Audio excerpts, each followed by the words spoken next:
Have you ever lost something that felt like a piece of your own heartbeat? Something so small, yet its absence carved a canyon inside you? 3 years. That's how long Maya's heart had been hollow. You're here, listening, and that means more than you know.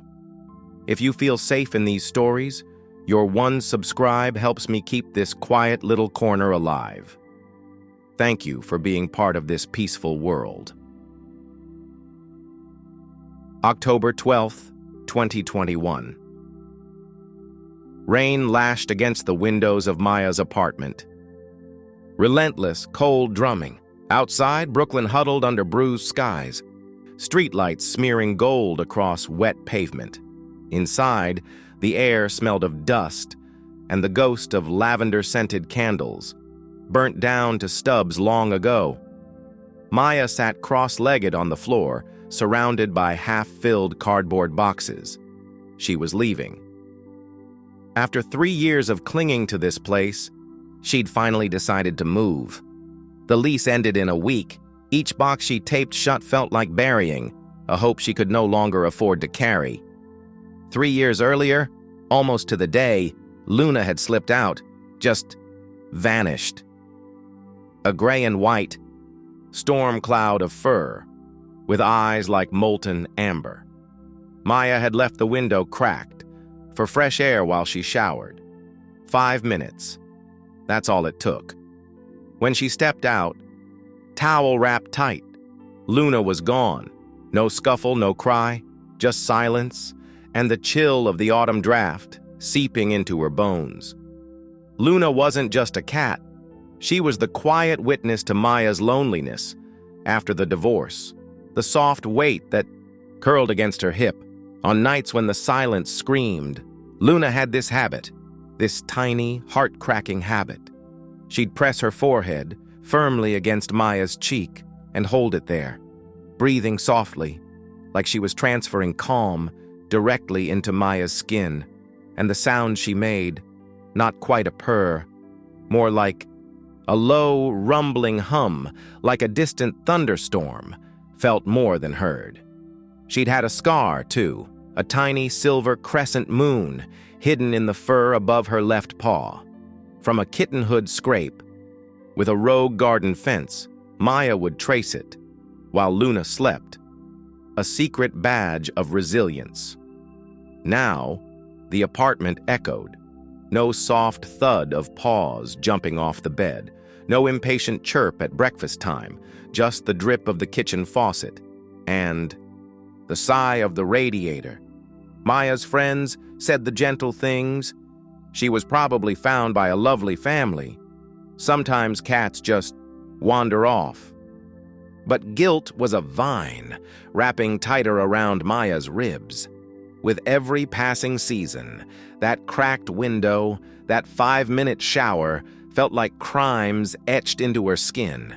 She'd plastered the neighborhood with flyers until the rain dissolved Luna's smudged photo into abstract streaks of ink. She'd called shelters, walked alleys at dusk, her voice hoarse, calling a name swallowed by the city's roar. Hope, that stubborn, flickering thing, had dimmed to a single cold ember. Until yesterday, something impossible happened. Something involving a rain-slicked McDonald's parking lot, a stranger's shaky TikTok video, and a scar shaped like a crescent moon. Luna, after 195 days of silence, had been found. Tonight, as Maya taped another box shut, her hands trembled, not from the chill, but from the phone lying silent beside her, waiting for a call, the call from the animal shelter. 2 states away, confirming, verifying that the frail gray and white cat, picked up shivering behind a dumpster, was hers. The TikTok video played on a loop in her mind, grainy footage of a terrified cat, darting under a parked car, eyes wide with primal fear. But then, a close-up, a still frame the shelter worker had zoomed in on, shared thousands of times, hoping for a miracle.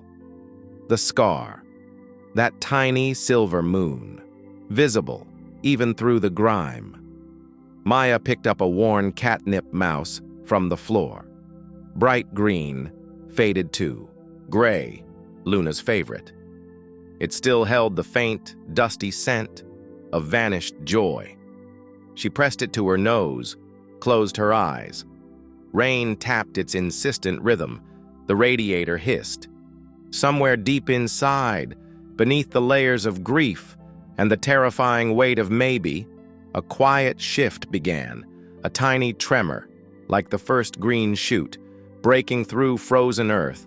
Something was ending, yes, but something else, something vast and fragile, was beginning. She didn't know it yet, but the next ring of her phone would shatter her world and stitch it back together in the same breath. The call was coming. Tomorrow. And it would lead her on a drive through the rain towards a McDonald's and a ghost made flesh. The canyon inside her was about to tremble. If this gentle story brought even a tiny smile or calm to your heart, would you consider subscribing? It helps me keep sharing these soft moments for you and for anyone who needs peace tonight. The phone call came at dawn, just as the bruised sky began to bleed pale gold. A woman's voice, gentle, but frayed with exhaustion. "Ms. Evans, it's Sarah from the Hope Valley shelter. We've confirmed the microchip." 3 simple sentences, and the world tilted. Maya's knees buckled, catching herself on the edge of the half-packed kitchen counter. The receiver slipped, clattering against the tile floor, a harsh sound in the sudden, breathless silence. Luna, her name was a prayer, a sob, a fracture in the dam she'd built around her heart. She drove through the rain, 6 hours north into Pennsylvania, windows fogged, wipers fighting a losing battle against the downpour. The highway blurred, a gray river under weeping skies. Inside the car, the air was thick, heavy with the scent of stale coffee, nervous sweat, and the ghost of lavender air freshener Luna used to hate. Maya's knuckles were white on the steering wheel. Her mind a storm of what-ifs. What if it wasn't her? What if it was her? But she didn't remember. What if, after everything, Luna looked at her with the eyes of a stranger? The canyon inside her, that hollow ache, thrummed with a terrifying mix of hope and dread. Every new subscriber is like a warm cup of tea to my soul. It keeps this little channel going. If you felt something from this story, I'd love for you to stay. Pause, rain sound, heartbeat. The Hope Valley shelter sat tucked behind a strip mall, a low brick building smelling sharply of disinfectant, wet fur, and underlying it all, the faint, sour tang of fear. Maya pushed through the glass doors, the electronic buzz loud in the quiet lobby. A fluorescent light flickered overhead, casting long, uneasy shadows. Sarah, the voice from the phone, met her. She had kind eyes, tired eyes, and hands that moved with practiced calm. "She's in the back, quarantine. We have to be careful. She's very thin, very scared." The walk down the corridor felt endless, the linoleum floor cold beneath Maya's worn sneakers.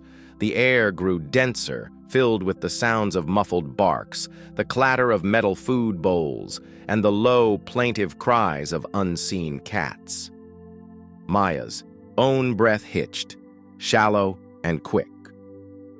Then, Sarah stopped before a small room. A glass pane looked in. "Go slow," Sarah murmured. "Don't reach, just be." Maya stepped forward, her reflection ghostly on the glass, and there, in the far corner, crouched low in a plastic carrier, was a shadow, gray and white fur, matted, filthy, bones sharp. Beneath the ragged coat, ears flattened, tail tucked impossibly tight. Eyes, amber eyes, wide, dilated with pure, unadulterated terror, staring out at nothing.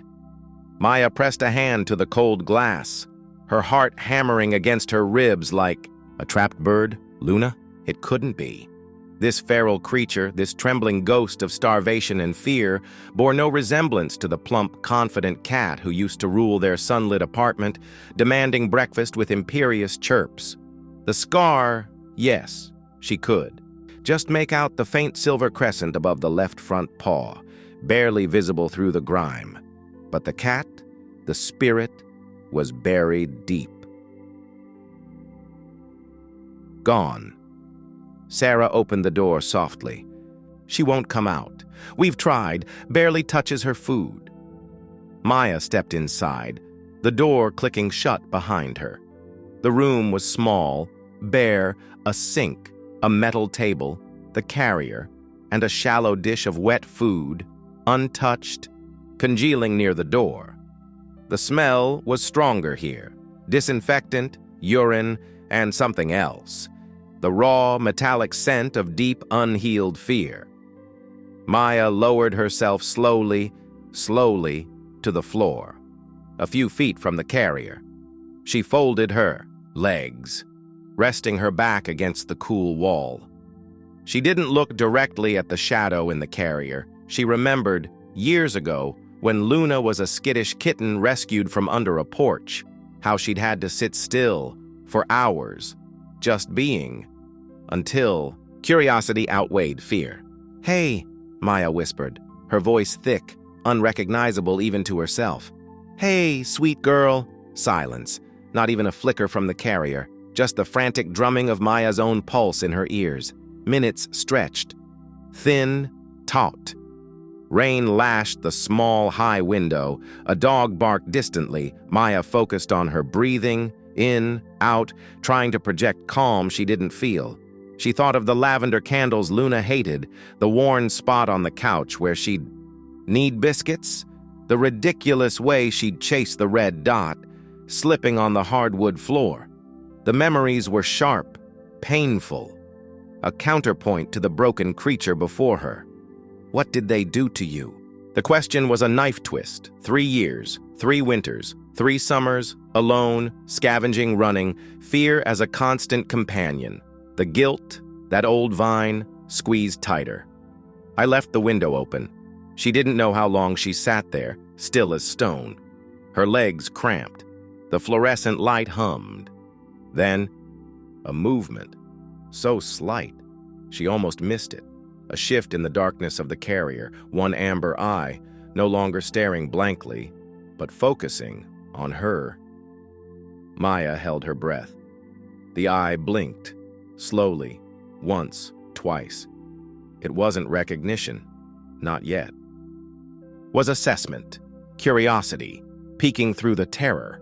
Maya didn't move, didn't speak, just breathed, slowly, inch by agonizing inch. A gray head emerged from the carrier's opening, not fully, just the very tip of a nose, twitching, testing the air. Maya's scent mingled with fear and rain and shelter smells. The nose twitched again, more deliberately. The head emerged a fraction further, ears still flat, but the eyes were fixed on Maya's face now, intense, searching. Maya felt pinned, seen in a way she hadn't been in years. She remembered Luna doing this, as a kitten, when encountering something new. That intense, unwavering stare. Look, but don't touch. Just see? Maya offered the faintest ghost of a smile. No teeth, just a softening around her eyes. I see you too. Another eternity passed. The rain softened to a steady patter. The gray head retreated slightly, then emerged again, bolder this time. The body followed, unfolding with painful slowness. Luna, if it was Luna, slunk out of the carrier. She was shockingly thin, every rib visible, her tail a bottle brush of fear. She didn't approach Maya. She circled the perimeter of the small room, keeping low, her body a tense line inches from the wall. Her steps were silent, paws barely touching the cold linoleum. She paused by the untouched food dish, sniffed, and turned away. Her circuit brought her closer to Maya, then veered sharply, away, back to the perceived safety of the carrier's shadow. But she didn't retreat inside. She sat, just outside the opening, watching, always watching. Maya stayed still. Her heart ached, a physical pressure behind her sternum. This cautious, broken creature, this shell of vibrance, was her Luna? The cat who used to flop onto her back for belly rubs, who would chatter at birds through the window, tail twitching with predatory joy. The grief was fresh, sharp, watching this shadow of her friend. But beneath it, something else stirred, a fierce, protective tenderness. You survived, however you did it. You survived. You came back. Slowly. So slowly Maya almost thought she imagined it. Luna's posture changed. The rigid line of her spine softened. Just a fraction. The bottle-brush tail lowered slightly, though the tip still flicked nervously. And then the sound, not a purr, not a meow, a low, almost inaudible rumble, deep in her chest. Unmistakable, the same distant thunderstorm hum Maya had fallen asleep to 1,000 times, the sound she thought she'd never hear again. It wasn't loud, it wasn't happy, it was tentative, fragile, like the first tentative, notes of a forgotten song. But it was there, her sound. Tears blurred Maya's vision, hot and sudden. She blinked them back, afraid to startle the moment away. Luna was still watching her, those amber eyes less wild now, less vacant. There was a flicker, a spark of something ancient and known, buried deep beneath the layers of grime and trauma. It wasn't the joyful reunion of viral videos. It was quieter, deeper, a thread, finer than spider silk, reconnecting across a chasm of time and terror. Luna took one hesitant step, then another, away from the carrier. Not towards Maya, but parallel, circling again, but closer this time. Her gaze never left Maya's face. The low rumble continued, a fragile vibration in the sterile air. It was a sound of profound exhaustion, of wary acknowledgement, perhaps the faintest echo of trust remembered. Maya held, perfectly still, her own breath shallow. She didn't reach out. She didn't speak. She simply was, an anchor in the storm of Luna's fear. And in that small, sterile room, with the rain whispering against the window and the distant sounds of other lost souls, something monumental shifted, not healed, not fixed, but begun. The long, slow journey back had just taken its first, trembling step. The ghost was real, and she was humming. What do you think that first hum meant? Was it memory or just exhaustion? Share your thoughts below. Sometimes the smallest sounds speak the loudest. The drive back to Brooklyn was a slow-motion dream, punctuated by the frantic rhythm of the windshield wipers and the fragile symphony of Luna's breathing. Curled in the carrier on the passenger seat, blanketed in a soft towel Maya had brought, Luna didn't sleep. Her amber eyes, wide and watchful, tracked the blur of headlights, the sudden flares of neon signs through the rain-smeared glass. Every bump in the road made her flinch, full-body tremor rippling through her emaciated frame. The low, rumbling hum, that fragile thread of sound, had vanished the moment Maya lifted the carrier, replaced by silence and the tense stillness of prey. Maya kept one hand resting lightly on the carrier's mesh door, her fingers trembling. "It's okay, sweet girl. just going home. Her voice sounded thin, drowned by the engine's drone and the drumming rain. Home. The word felt heavy, fraught. The apartment Luna remembered, sunlit, safe, filled with familiar smells, was gone. Packed into boxes, a monument to the life they'd lost. What would Luna see now? Just empty spaces, echoes, and the scent of departure. Would she even recognize it? Would she understand she was home? The canyon inside Maya, recently filled with the tremors of impossible hope, now echoed with a new fear. Have I brought her? Back only to fail her again? Every new subscriber is like a warm cup of tea to my soul. It keeps this little channel going. If you felt something from this story, I'd love for you to stay. Pause. Windshield wipers. Tense. Breath. They arrived deep into the night. The apartment building loomed dark, its brick facade slick and gleaming under the streetlights. Carrying the carrier up the stairs, Maya felt Luna's panic escalate. A low growl, guttural, unlike any sound Maya had ever heard from her before, vibrated through the plastic. It was the sound of pure, primal terror. Inside the apartment, Maya set the carrier down gently in the center of the living room, amidst the towers of boxes. She turned on a single dim lamp, casting long, unfamiliar shadows. The air smelled of dust, cardboard, and absence. No comforting scent of old books, or Luna's favorite blanket, or the lavender candles she hated. Just emptiness. Maya opened the carrier door slowly, stepping back several feet. Okay, Luna, we're here, it's safe. Minutes crawled by. Nothing. No movement. No sound from the dark opening. Maya sat on the floor, back against a box labeled kitchen, fragile, her own exhaustion a physical weight. She watched the carrier, her breath held, finally. A gray nose emerged, twitching violently. Then the head, ears swiveling, taking in the changed landscape. Luna slunk out. Her body pressed so low to the floor she seemed to flow like smoke. She didn't look at Maya. Her entire focus was on the space, the unfamiliar shapes, the alien silence. She began her perimeter check again. A silent, trembling scout mapping. Enemy territory. She skirted the boxes, froze at the sight of the couch, now stripped bare of its familiar blanket. She sniffed at the legs of the coffee table, then recoiled as if burned.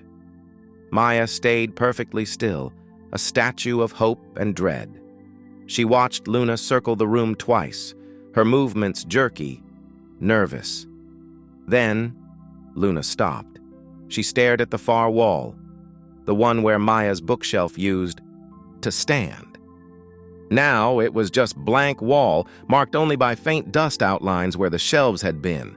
Luna stared, unblinking, her body rigid, her tail, which had been a low, nervous flick, went utterly still.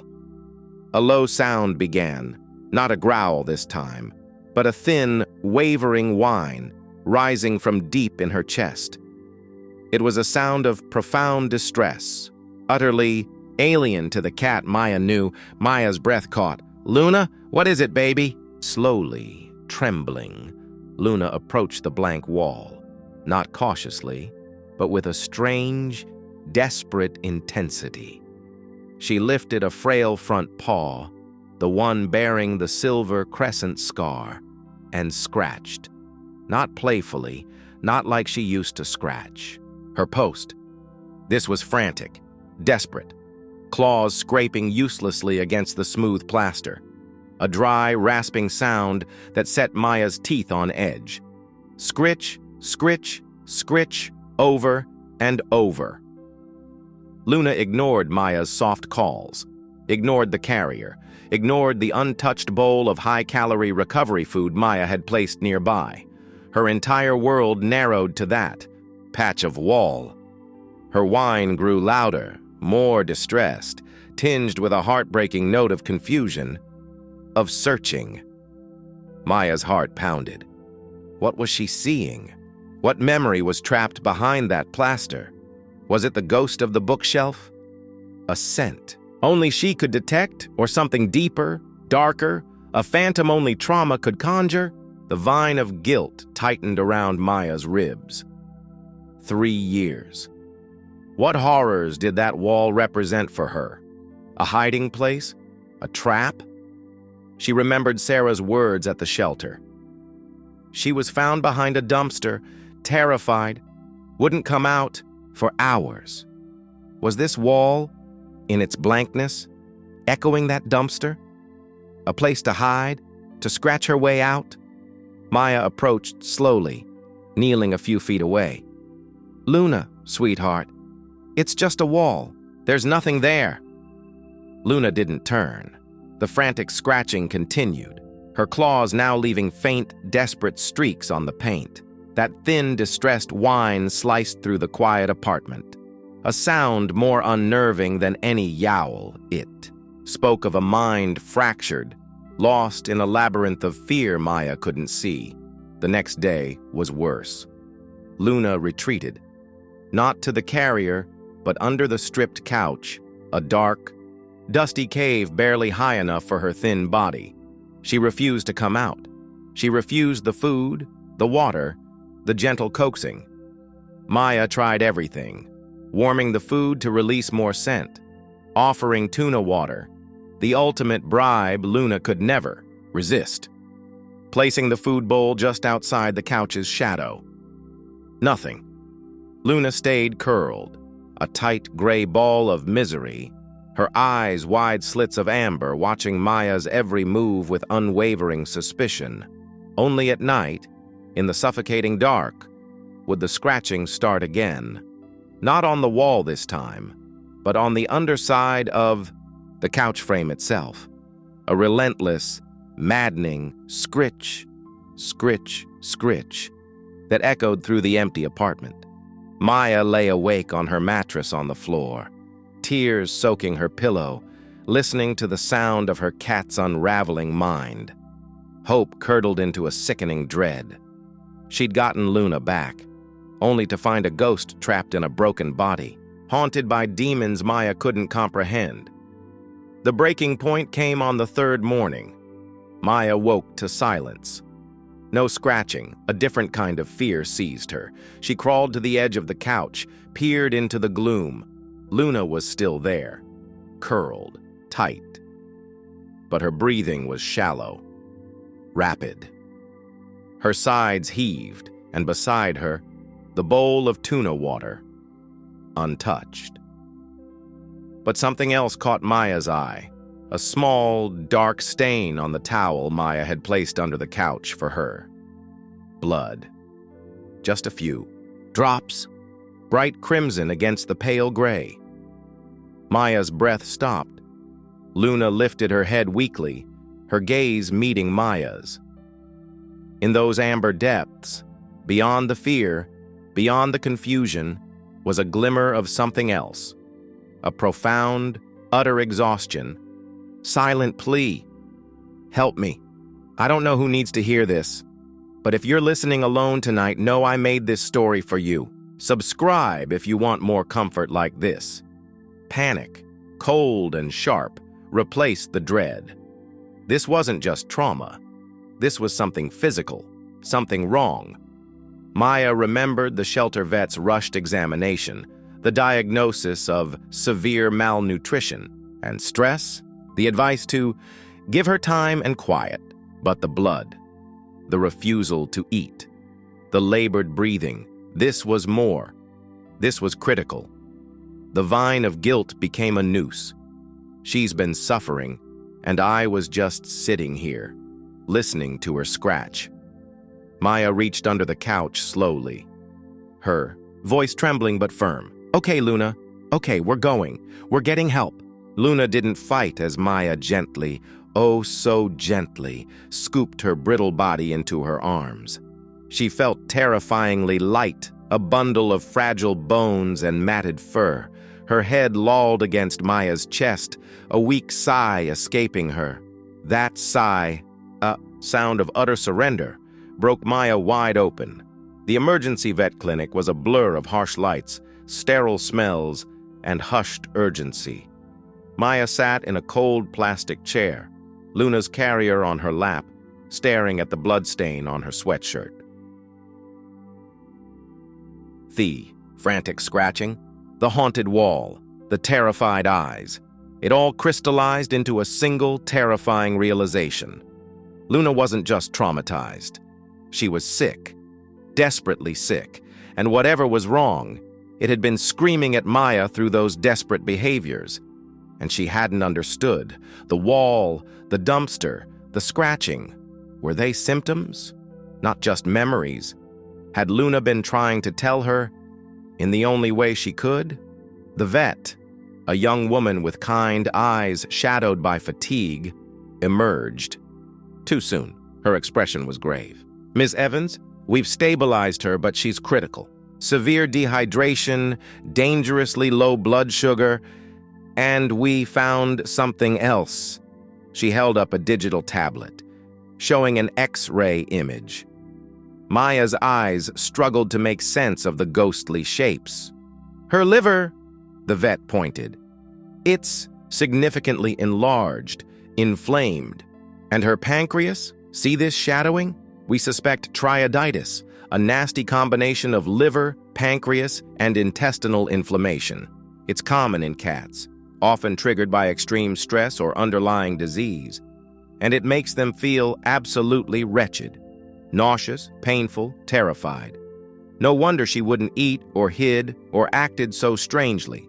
She wasn't just scared, Ms. Evans. She was in agony." The words landed like blows.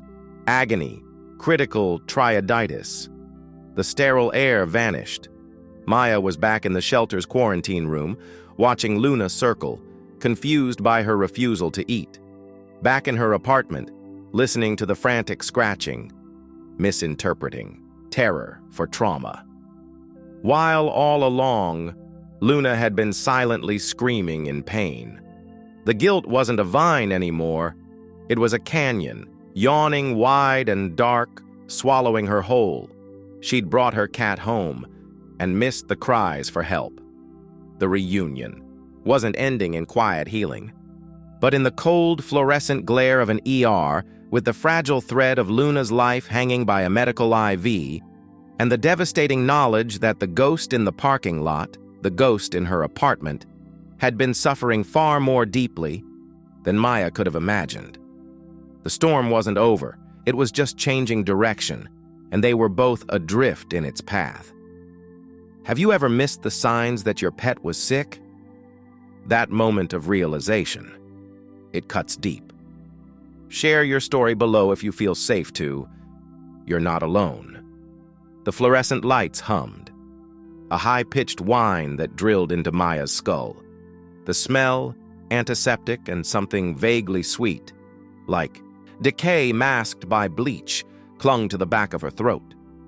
She stared at the X-ray image on the tablet, the ghostly shapes blurring through a film of tears, enlarged liver, inflamed pancreas, triaditis.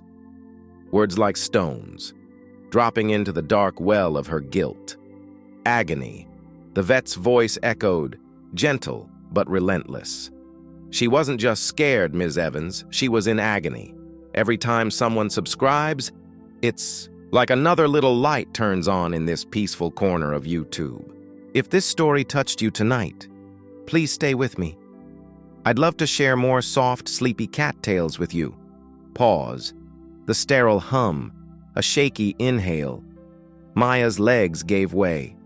She sank into the cold plastic chair, the carrier on her, lap suddenly an unbearable weight. The bloodstain on her sweatshirt, those few crimson drops, glowed like an accusation. How? How had she missed it? The frantic scratching, the haunted eyes, the refusal to eat, the desperate whine. She'd seen trauma, grief, fear. She hadn't seen pain. She hadn't recognized the silent screams of a body breaking down. 3 years, on the streets, fighting, starving, hiding, and she comes home to me, only for me to fail her again. The canyon inside her wasn't hollow anymore. It was filled with a roaring torrent of self-loathing. Can I see her? The question scraped her throat raw. The vet nodded, her kind eyes filled with a weary understanding. Briefly. She's very fragile. We're starting aggressive fluids, medication for the pain and nausea, antibiotics. She needs intensive care, possibly for days. The ICU was a world of glass and steel and blinking lights. Cages lined the walls, holding silent, sleeping, or suffering shapes. The air thrummed with the low beeps of monitors, the rhythmic sigh of oxygen machines. Maya followed the vet, her footsteps echoing too loudly in the hushed space. Then she saw her. Luna lay on her side in an incubator-like cage, bathed in the soft warmth of a heating pad. Tiny, so tiny. An IV line snaked from a shaved patch on her frail front leg, taped securely, feeding clear fluids into her ravaged system. Her eyes were half closed, dull, unfocused. But it was her fur that stopped Maya's heart. The grime from the shelter had been gently cleaned away, revealing not the familiar gray and white storm, cloud, but a sickly yellow tinge, like old parchment, especially around her ears and the skin of her belly where the fur was sparse. Jaundice. The vet hadn't mentioned that, a visible sign of her liver screaming. Maya approached the cage slowly, her hand trembling as she reached for the small access port. "Luna?" she whispered, her voice cracking. "Sweet girl, I'm here." Luna's head shifted, just a fraction. One amber eye, clouded with pain and sedation, struggled to focus. It landed on Maya's face. There was no spark, no flicker of recognition like in the shelter, just a vast, dull emptiness. A whimper escaped her, so soft it was almost lost in the hum of the machines, a sound of utter, profound misery. Maya pressed her forehead against the cool plastic of the cage. "I'm so sorry," she choked out, the words thick with tears. "I'm so sorry I didn't see. I didn't know." The guilt was a physical weight, crushing her lungs. She saw Luna scratching at the wall, not as a trauma response, but as a creature trying to claw its way out of a prison of pain. She saw her hiding under the couch, not from fear of the new, but seeking the darkest corner to endure the agony in private. She saw the untouched tuna water, not rejection, but the sheer impossibility of swallowing when nausea was a constant tide. Every misinterpretation, every moment of frustrated worry, every second she'd spent sitting helplessly, while Luna suffered inches away, flashed before her, a sob ripped from her chest, harsh and ugly in the clinical quiet. "Please, please, fight. I just got you back. Please." She didn't know how long she stood there, forehead pressed to the cage, tears tracing hot paths down her cheeks. She whispered nonsense, fragments of old songs she used to sing, promises she wasn't sure she could keep. "Remember the sunspot? On the rug? We'll find a new one. A better one. I promise. Just come back. Please come back." The machines beeped their indifferent rhythm. Luna's shallow breaths barely stirred the thin blanket beneath her. Then, a movement. So small, so agonizingly slow. Luna's front paw, the one without the IV, the one bearing the silver crescent scar, lifted. Not much, just an inch off the blanket. It trembled violently with the effort. She extended it, inch by painful inch, towards the plastic wall where Maya's face was pressed. Her claws, dulled but still visible, scraped faintly against the smooth surface. Scritch. Not frantic, not desperate, just a touch, a reaching. Maya froze. She held her breath, Luna's clouded eye, straining, locked onto hers through the plastic. The whimper had stopped. There was only the shallow rasp of her breath, the beep of the monitor. and the faint, trembling pressure of that single paw pressed against the barrier separating them. It wasn't the forceful forehead press of the past. It was weaker, frailer, infinitely more precious. A ghost of a remembered gesture, a whisper of connection across the chasm of pain and sedation. I know you. I feel you. I'm still here. The dam broke. Maya's tears flowed freely, silent rivers down her face. She pressed her own hand flat against the plastic, lining it up with the faint smear left by Luna's trembling paw on the other side. Warmth met cool plastic. Flesh met the ghost of a touch. I'm here, Maya whispered again, her voice thick but steady now. I'm right here, Luna. I'm not leaving. You fight. And I'll be right here. We fight together now. You and me. Luna's eye blinked, slowly, heavily. The paw didn't move away. The trembling eased, just a fraction. The dullness in her amber gaze seemed to recede, ever so slightly, replaced by a flicker, a tiny spark of something that wasn't pain, wasn't fear. It was focus. It was her, buried deep, battered, but fighting its way to the surface. Through the plastic, through the drugs, through the agony, she was reaching back. The vet touched Maya's shoulder gently. Visiting hours? She began softly. Maya nodded, unable to speak. She didn't want to break the connection. This fragile bridge built on a trembling paw and a shared breath. Against plastic. She leaned closer, her lips almost touching the cage where Luna's paw rested. I love you, she breathed, the words carrying the weight of 3 lost years, and this terrifying fragile now. Just rest. I'll be back. I promise. Slowly, reluctantly, Maya pulled her hand away, Luna's paw lowered, exhausted, back onto the blanket. But her eye, that clouded amber eye, remained open, fixed on Maya as she backed away. The spark, tiny but undeniable, still glimmered. Walking out of the ICU, the sterile air felt different. The guilt was still there, a heavy stone in her gut. The fear was a cold companion. But beneath it, woven through the raw grief, was something new. A fierce, burning resolve, a clarity. The scratching at the wall, the hiding, the silence. They hadn't been mysteries to solve or ghosts to banish. They had been cries for help in a language she hadn't understood. Now, she understood. The enemy wasn't the past, or the trauma, or even the blank wall of an empty apartment.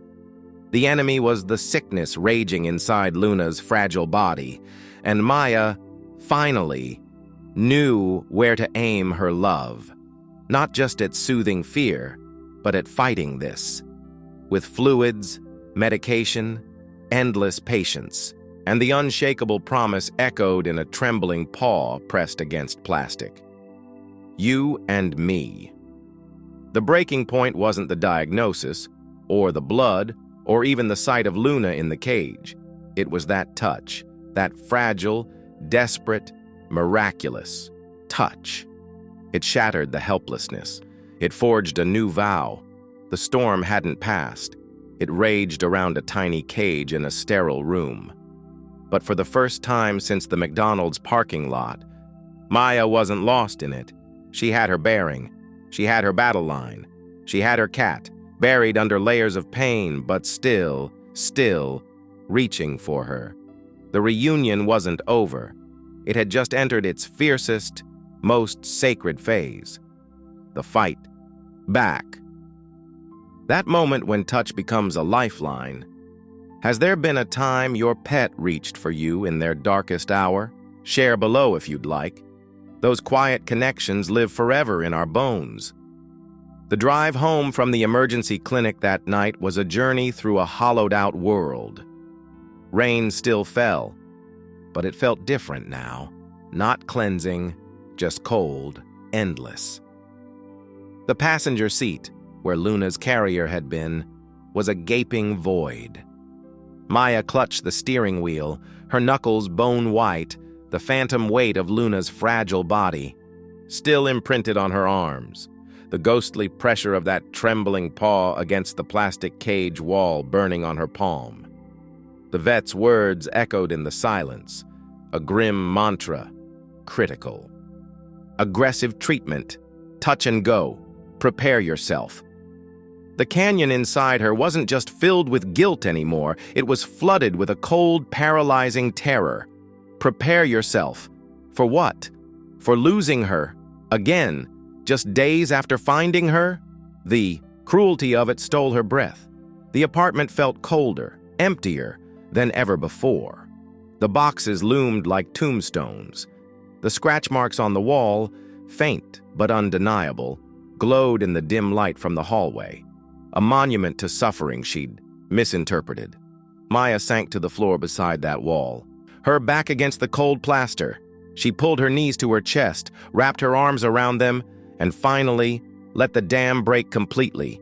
Great, heaving sobs racked her body, tears soaking the knees of her jeans, not delicate crying, but the raw, guttural sound of grief and fear and utter helplessness colliding. She cried for Luna, lost, found, and now hanging by a thread in a sterile cage. She cried for the 3 years of unknowing, the scavenging, the fear, the sickness festering, unnoticed. She cried for her own blindness, her desperate hope that had clouded her perception of Luna's agony. She cried until her throat was raw, her eyes swollen, her body drained. The silence that followed was profound, broken only by the drip of the kitchen faucet, a metronome counting the fragile seconds Luna fought for her life miles away. You're here, listening. And that means more than you know. If you feel safe in these stories, your one subscribe helps me keep this quiet little corner alive. Thank you for being part of this peaceful world. Luna's shallow breaths barely stirred the thin blanket beneath her. Then, a movement. So small, so agonizingly slow. Luna's front paw, the one without the IV, the one bearing the silver crescent scar, lifted. Not much, just an inch off the blanket. It trembled violently with the effort. She extended it, inch by painful inch, towards the plastic wall where Maya's face was pressed. Her claws, dulled but still visible, scraped faintly against the smooth surface. Scritch. Not frantic, not desperate, just a touch, a reaching. Maya froze. She held her breath, Luna's clouded eye, straining, locked onto hers through the plastic. The whimper had stopped. There was only the shallow rasp of her breath, the beep of the monitor, and the faint, trembling pressure of that single paw, pressed against the barrier separating them. It wasn't the forceful forehead press of the past. It was weaker, frailer, infinitely more precious. A ghost of a remembered gesture, a whisper of connection across the chasm of pain and sedation. I know you. I feel you. I'm still here. The dam broke. Maya's tears flowed freely, silent rivers down her face. She pressed her own hand flat against the plastic, lining it up with the faint smear left by Luna's trembling paw on the other side. Warmth. Met cool plastic? Flesh met the ghost of a touch? I'm here, Maya whispered again, her voice thick but steady now. I'm right here, Luna. I'm not leaving. You fight. And I'll be right here. We fight together now. You and me. Luna's eye blinked. Slowly, heavily. The paw didn't move away. The trembling eased. Just a fraction. The dullness in her amber gaze seemed to recede, ever so slightly, replaced by a flicker, a tiny spark of something that wasn't pain, wasn't fear. It was focus. It was her. buried deep, battered, but fighting its way to the surface. Through the plastic, through the drugs, through the agony, she was reaching back. The vet touched Maya's shoulder gently. "Visiting hours?" she began softly. Maya nodded, unable to speak. She didn't want to break the connection. This fragile bridge built on a trembling paw and a shared breath. Against plastic. She leaned closer, her lips almost touching the cage where Luna's paw rested. "I love you," she breathed, the words carrying the weight of 3 lost years, and this terrifying fragile now. "Just rest. I'll be back." "I promise." Slowly, reluctantly, Maya pulled her hand away, Luna's paw lowered, exhausted, back onto the blanket. But her eye, that clouded amber eye, remained open, fixed on Maya as she backed away. The spark, tiny but undeniable, still glimmered. Walking out of the ICU, the sterile air felt different. The guilt was still there, a heavy stone in her gut. The fear was a cold companion. But beneath it, woven through the raw grief, was something new. A fierce, burning resolve, a clarity. The scratching at the wall, the hiding, the silence. They hadn't been mysteries to solve or ghosts to banish. They had been cries for help in a language she hadn't understood. Now, she understood. The enemy wasn't the past, or the trauma, or even the blank wall of an empty apartment.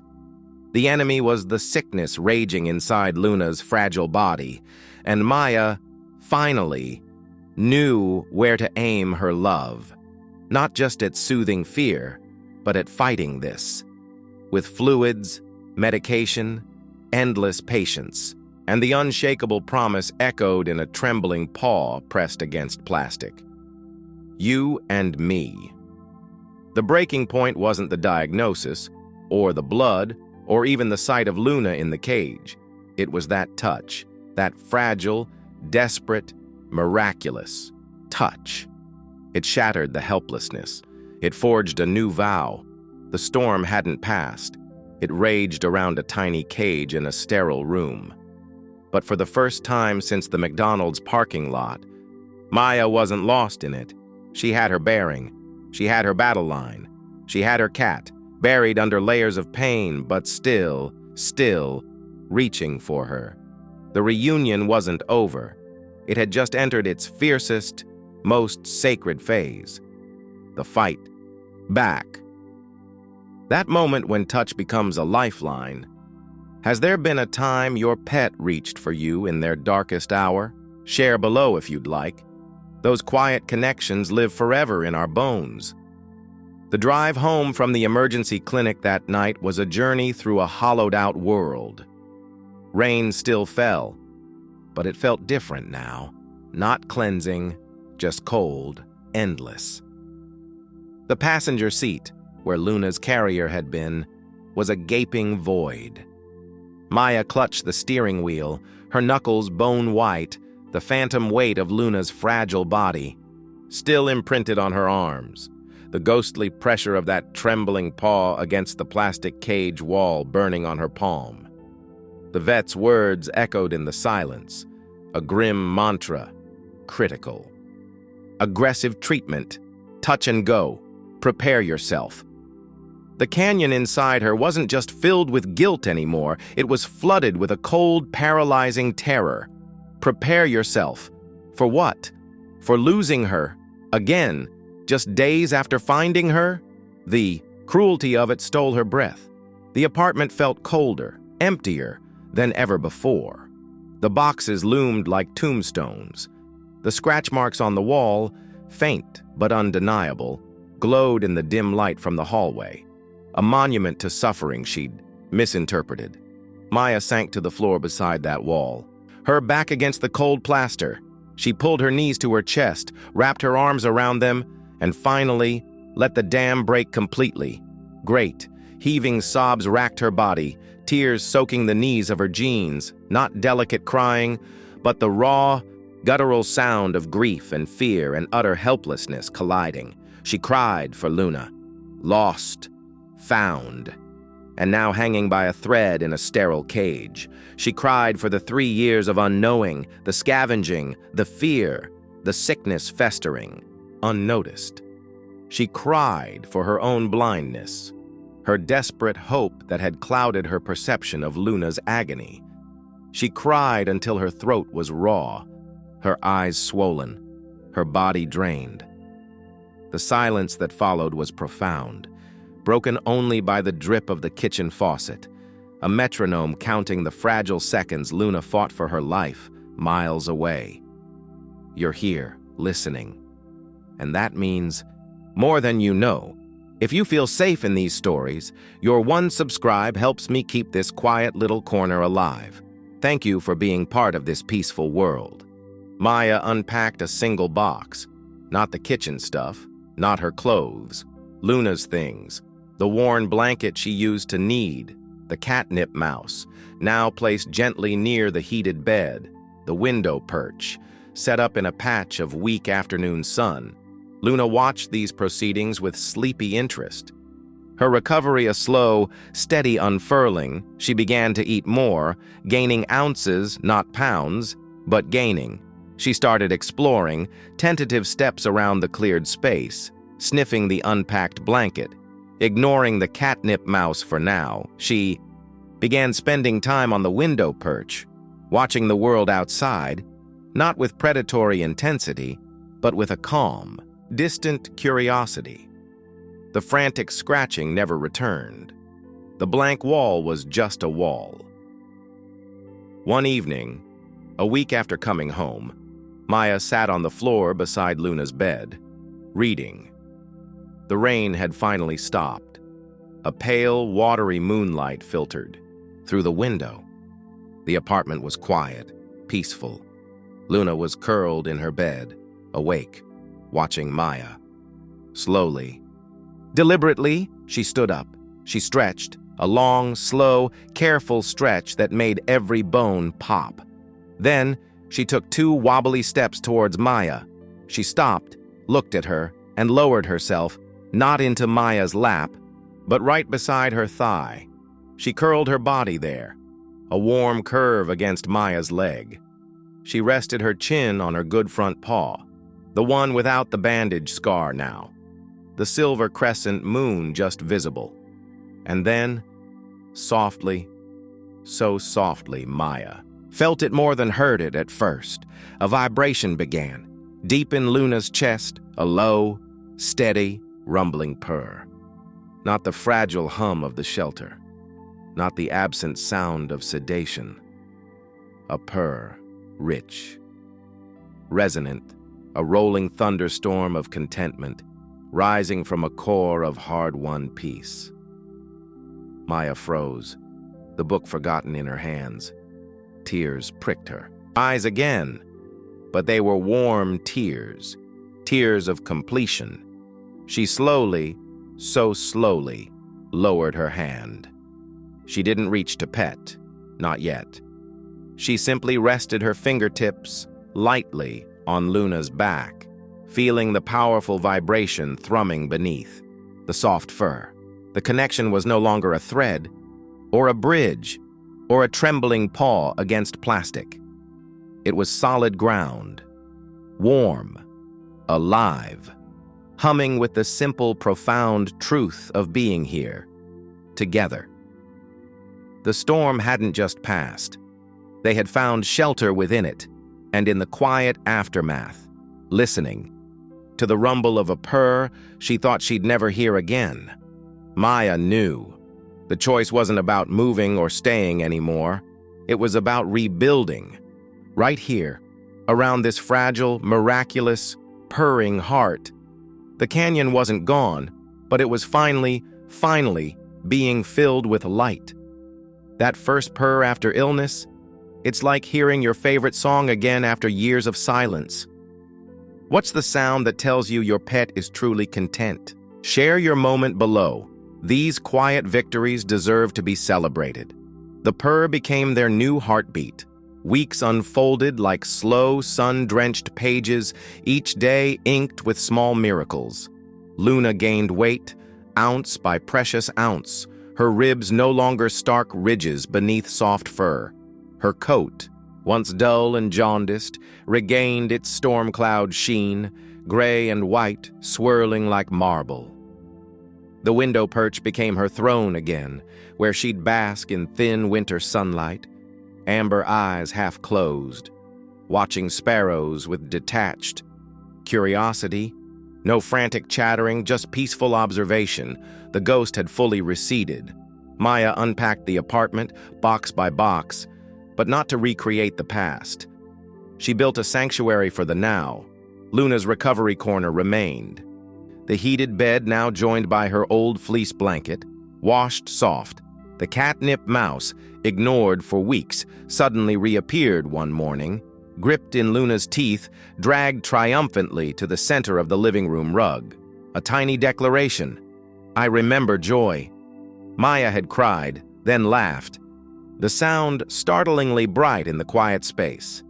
Life settled into a rhythm of pills hidden in pill pocket treats, special meals, and long, quiet evenings where Maya read and Luna purred, her warm weight a grounding presence against Maya's. Legged the canyon inside Maya, once echoing with guilt and terror, filled steadily, not erased, but transformed, filled with the solid warmth of Luna's purr, the soft rhythm of her breathing in sleep, the profound gratitude for this second chance. If this gentle story brought even a tiny smile or calm to your heart, would you consider subscribing? It helps me keep sharing these soft moments, for you and for anyone who needs peace tonight. One crisp February morning, sunlight streamed through the clean windows, dappling the newly arranged living room. Maya knelt, finally tackling the last box, marked vaguely Misk Kitchen. It held forgotten things, a chipped mug, loose batteries, a tangle of old charging cords. As she lifted a bundle of dish towels, something clattered to the hardwood floor, small, metallic. It skittered near the baseboard, the same baseboard. Running along the wall Luna had scratched so desperately, the wall Maya had scrubbed clean. Luna, napping in her sun patch, lifted her head instantly. Her ears pricked forward, not in alarm, but sharp, focused interest. She stood, stretched, languidly, and padded silently across the room, not to Maya, but to the spot where the object had landed.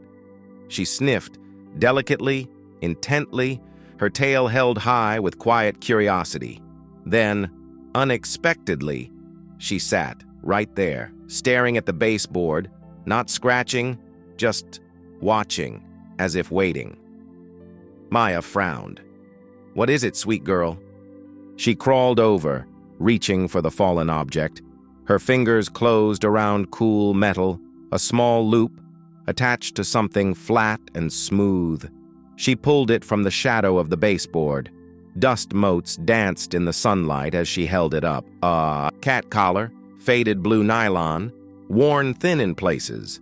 A tiny silver bell, muted and dull, no longer jingling and dangling from the loop. A circular tag. Maya rubbed the grime away with her thumb, her breath catching. There it was, etched into the metal, still legible after all this time. Luna, and beneath the name, Maya's own phone number, the Brooklyn area code stark and clear. This was the collar Luna had been wearing 3 years ago. On the October morning, she vanished. The collar Maya had searched for in vain, scanning gutters, checking storm drains, hoping for a clue. It hadn't been torn off in flight or lost in some distant alley. It had been here, hidden, kicked, or perhaps batted into the narrow gap beneath this very baseboard, vanishing into the dark space between floor and wall. The wall Luna had scratched at, not because of phantom, dumpsters, or remembered trauma, but because some deep, buried instinct, some whisper of scent trapped in the dust, had called to her. Home. My name. My person. Maya sat back on her heels. The collar clutched tight in her fist. The metal tag bit into her palm, a tangible anchor to the past.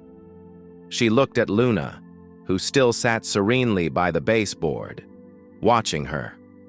Those amber eyes held no distress now, only calm awareness, as if she'd known all along what lay hidden and had simply been waiting for Maya to find it. The revelation washed over Maya, not as a shock, but as a deep, settling warmth. Luna hadn't been lost in madness or phantom pain when she scratched. She hadn't been reacting to imagined horrors. She'd been searching for the last tangible piece of herself, the proof of who she was and where she belonged. Luna, Maya's cat, 718-505-0192. The collar wasn't just a lost object. It was a message buried for 3 years, waiting for the moment they'd both come home. Tears welled, but they were soft tears, cleansing tears. The final vine of guilt, the one whispering you made her suffer by not understanding, loosened its grip, withered, and fell away. Luna hadn't been crying out in incoherent agony. She'd been speaking a language Maya simply hadn't deciphered yet, a language of scent, memory, and an unbreakable tie to this place, to her. The scratching wasn't a symptom of her sickness, but a testament to her enduring spirit, fighting to reclaim her identity even while her body was failing. Maya unfolded her hand, staring at the worn blue nylon.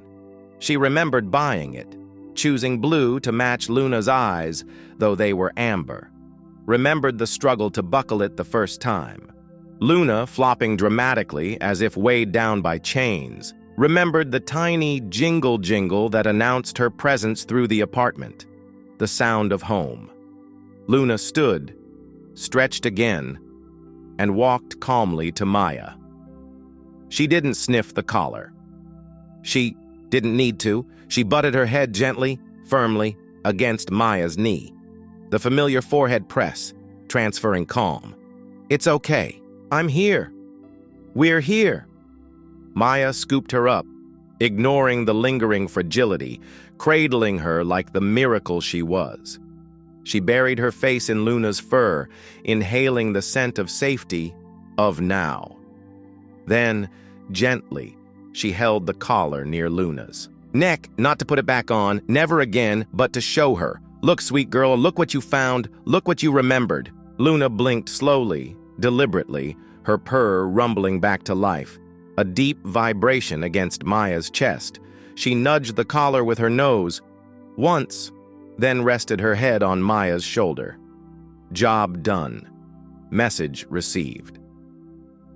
Later that day, Maya didn't pack the collar away. She didn't hang it on a hook as a shrine. She placed it, carefully, meaningfully, on the small shelf by the window perch, where the sunlight caught the faded blue nylon and the dull silver of the bell and tag. It wasn't a relic of loss.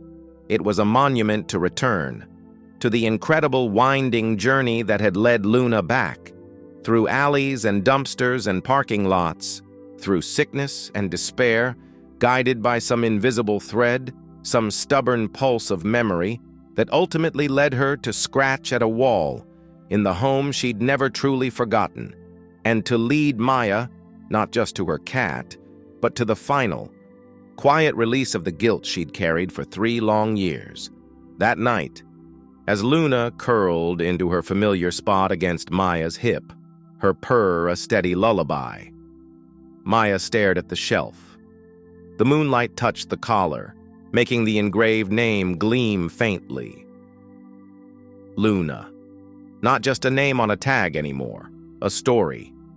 A map of resilience, a quiet testament whispered in scratched plaster, a trembling paw against plastic, and the enduring hum of a purr rediscovered.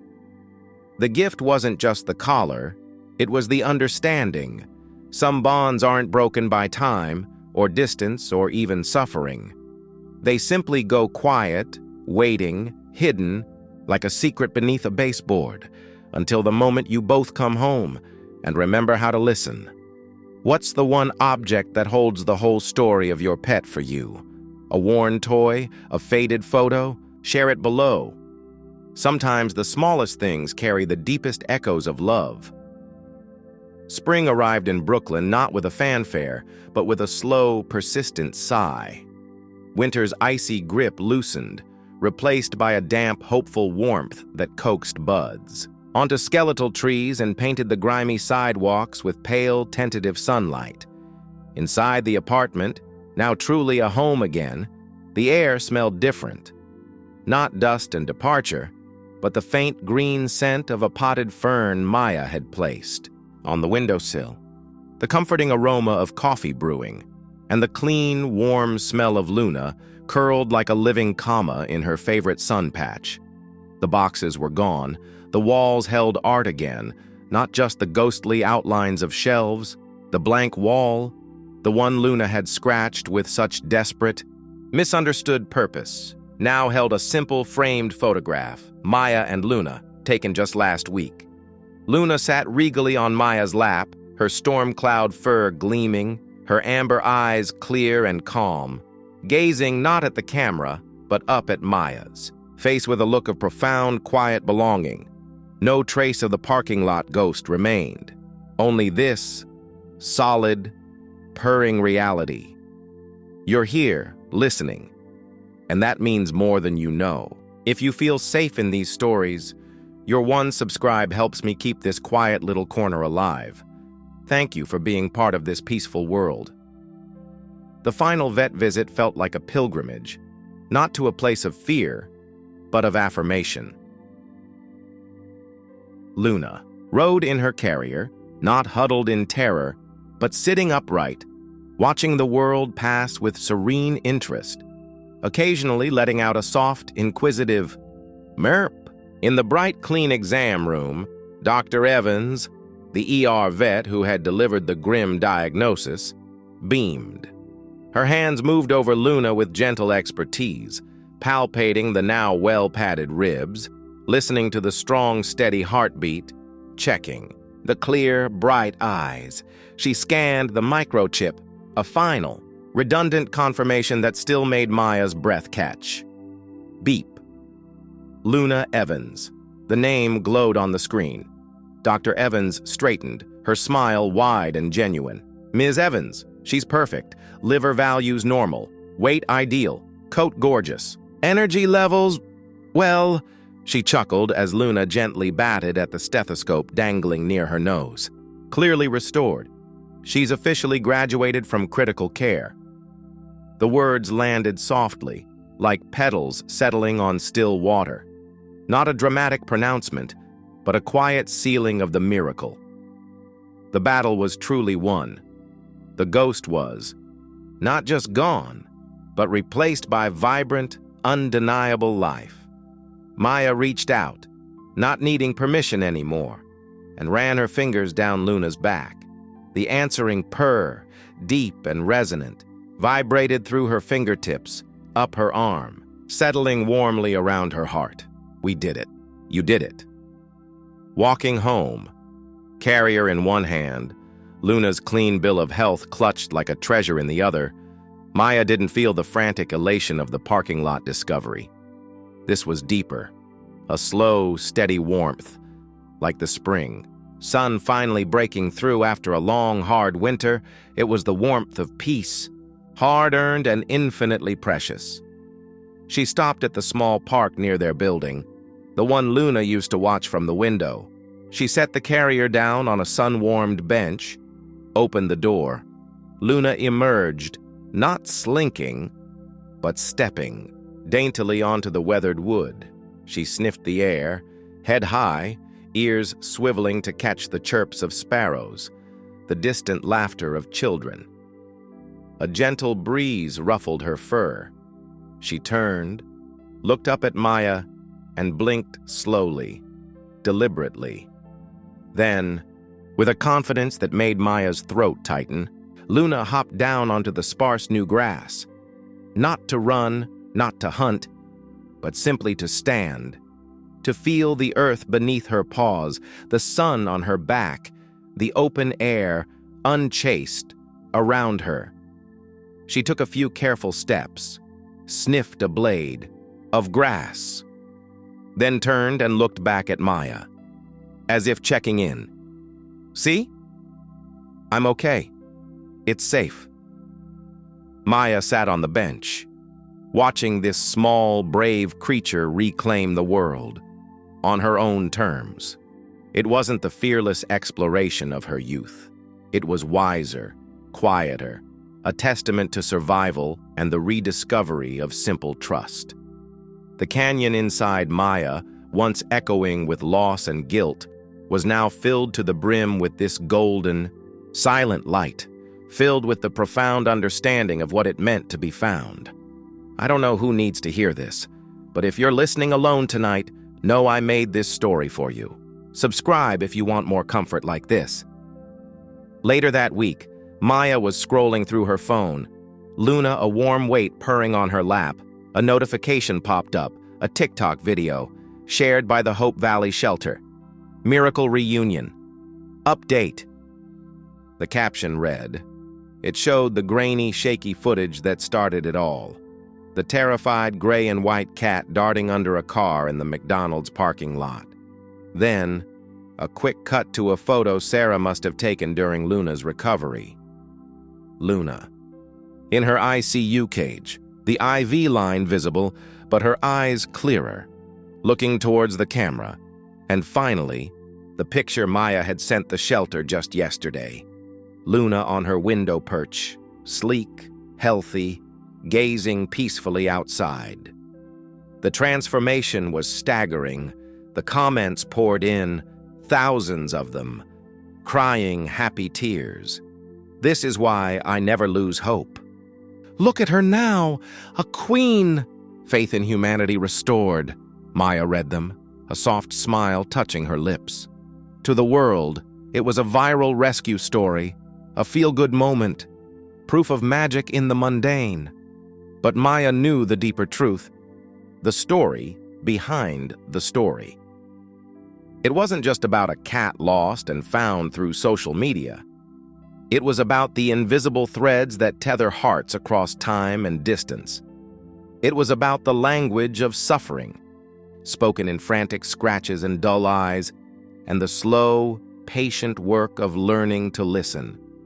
It was about the terrifying vulnerability of loving something fragile and the fierce, quiet courage required to fight for it day by painstaking day. It was about guilt, not as a life sentence, but as a teacher, leading her to a deeper empathy, a fiercer love. It was about the purr, not just as a sound, but as the steady heartbeat of healing, the rumble of a spirit refusing to be extinguished. It was about the collar, hidden for years, not as a relic, but as a final whispered secret, revealing that Luna, even in her deepest confusion and pain, knew where she belonged. She had scratched, not at a phantom, but at the memory of herself, etched in metal and woven into nylon. Maya looked down at Luna, who had fallen asleep on her lap, her a gentle hum, her body a soft, trusting weight. The blue collar rested on the shelf, catching the afternoon light. The engraved name, Luna, a silent testament. Maya didn't reach for her phone to add her own comment to the viral video. Some stories, the deepest ones, weren't meant for captions or comments. They were meant to be lived, felt in the warm weight on your lap, heard in the quiet rumble under your hand, seen in the clear, trusting gaze of a creature who had journeyed through hell and found her way back, not just to a place, but to you. This story, Luna's story, wasn't about miracles falling from the sky. It was about the miracle woven into the ordinary fabric of devotion, the miracle of showing up again and again and again. Through the terror of the parking lot, the sterile dread of the ICU, the agonizing slowness of recovery, and the quiet daily choosing of love over fear. It was about the resilience not just of cats, but of the human heart, its astonishing capacity to break, to doubt, to carry crushing guilt, and yet to keep its doors unlocked, its windows cracked, always hoping, always ready for the impossible purr to find its way home. It whispered that lost things, whether cats or pieces of ourselves, can sometimes be found, not because the world is kind, but because love, stubborn, patient, refusing to surrender, casts a light that even the darkest alley cannot extinguish. And when that lost thing finally presses its forehead against yours, or curls its trusting body against your leg, or simply looks at you with eyes that say, "I remember," you understand. The journey wasn't about the miles traveled, but about the unshakable thread, fine as spider silk, strong as steel, that held fast, even when you couldn't see it, guiding you both back to the place where you finally remember how to belong. Luna stretched in her sleep, a long, luxurious stretch, her purr deepening for a moment, then settling back into its steady, contented rhythm. Outside, the sparrows chattered. The sun, warm and forgiving, painted gold on the floorboards, on the shelf where the blue collar lay, and on the fur of a cat who had crossed impossible distances to teach her person the deepest truth. Love isn't about never losing your way. It's about the unwavering faith, the quiet, persistent fight that lights the path back. And sometimes, just sometimes, the path leads you through rain-slicked parking lots and sterile rooms and the silent terror of the unknown, not just to what was lost, but to a love, deeper, stronger, and more radiant than you ever dreamed could exist. You just have to keep the light on and believe, against all odds, in the purr waiting to find its way home. You stayed till the end, thank you. If it felt like a soft hug or a warm purr in your heart, subscribing lets me bring you more moments like this.